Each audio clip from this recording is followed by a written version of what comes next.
Bonjour, nous voici dans la petite vidéo explicative pour cette fois-ci commencer à travailler la multiplication posée et les étapes que l'on a vues dans la vidéo précédente pour travailler la multiplication posée. Alors, je vous montre un peu comment va fonctionner ce petit jeu, ce petit exercice.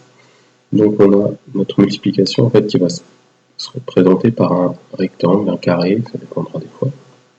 Donc là on va reprendre la multiplication qu'on a eu tout à l'heure. On avait 36 à multiplier par 4. Donc 36, je sais que c'est 30. Donc là, c'est parce que comme le carré est plus grand que le rectangle, je vais prendre le plus grand nombre. 30 plus 6. Donc là, j'ai mes 36 décomposés en nombre de dizaines. Mes 30, 3 dizaines, et les 6 unités. Je dois multiplier par 4. Je mets le 4 dans l'autre sens. J'ai donc la multiplication de 4 fois 36. Et je peux afficher le résultat. Ça doit s'afficher. Là, j'ai ici dans le premier carré 4 fois 30 et dans le deuxième carré 4 fois 6. 4 fois 30, ça fait 120.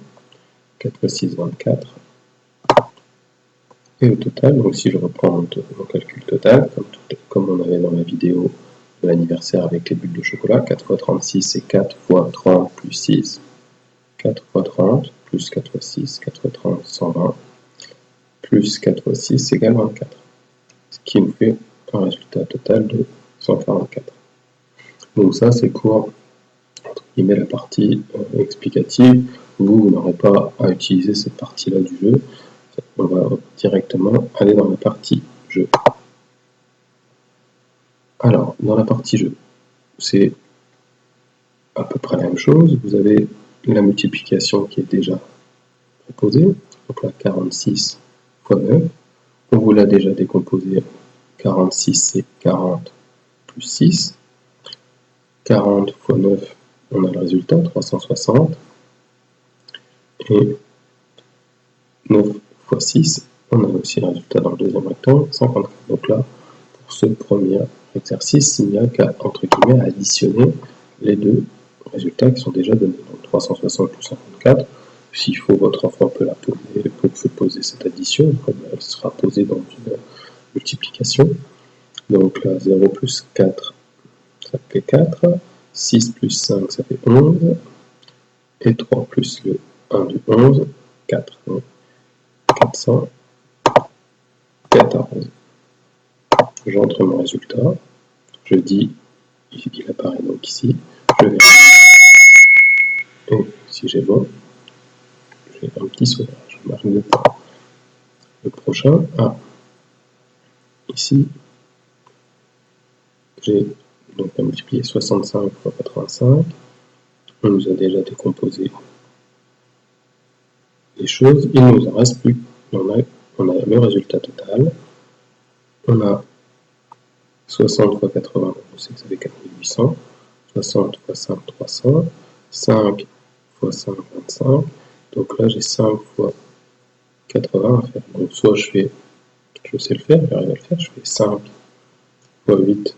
5 fois 8, si je connais la table, ça fait 40. 5 fois 80, donc ça fera 10 fois plus, ça fera 400. Donc ça, c'est la première possibilité de trouver le résultat là. Soit, ou alors, je peux faire, on part du résultat total de ma multiplication, 5525, et je vais retirer d'abord 4800, ensuite 300, et ensuite 25, et normalement, si on n'a pas fait d'erreur de calcul, on doit tomber sur 400.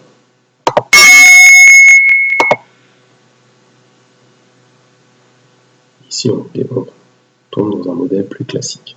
Donc voilà, ces petits jeux pour continuer à travailler la multiplication et à faire les étapes, les différentes étapes qu'on a vues dans la petite vidéo avec les bulles chocolatées pour l'anniversaire. Voilà, j'espère que votre enfant va réussir à faire ces petits exercices. N'hésitez pas à styler un cahier, une feuille de brouillon pour faire les calculs à côté, pas de souci. Bon exercice.